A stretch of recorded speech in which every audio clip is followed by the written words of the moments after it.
Badan Pengawasan Obat dan Makanan Kota Lubuk Linggau berhasil menyita ribuan kosmetik ilegal dan tidak layak edar dengan nilai mencapai hampir puluhan juta rupiah. Kepala Kantor BPOM Lubuk Linggau, Abdil Kurnia, mengatakan, tangkapan ribuan kosmetik ini merupakan hasil pemeriksaan petugas BPOM yang dilakukan sejak 29 November hingga 5 Desember 2018 dari 3 wilayah yaitu Kota Lubuk Linggau, Kabupaten Mura, dan Kabupaten Muratara. Ribuan kosmetik ilegal dan tidak layak edar tersebut terdiri dari 192 jenis dengan jumlah 1.962 pieces.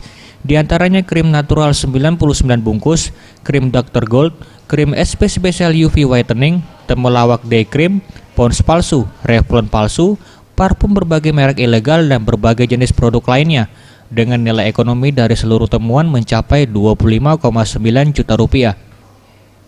Selain ilegal dan tidak memiliki izin edar, ditemukan pula sejumlah kosmetik yang dipalsukan seperti merek dagang Pons, Revlon, dan NYX.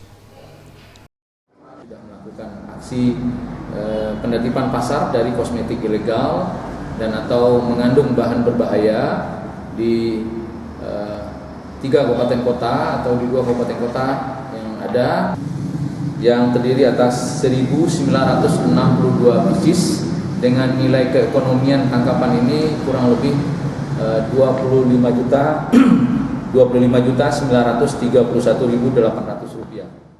Tim Liputan Sriwijaya TV.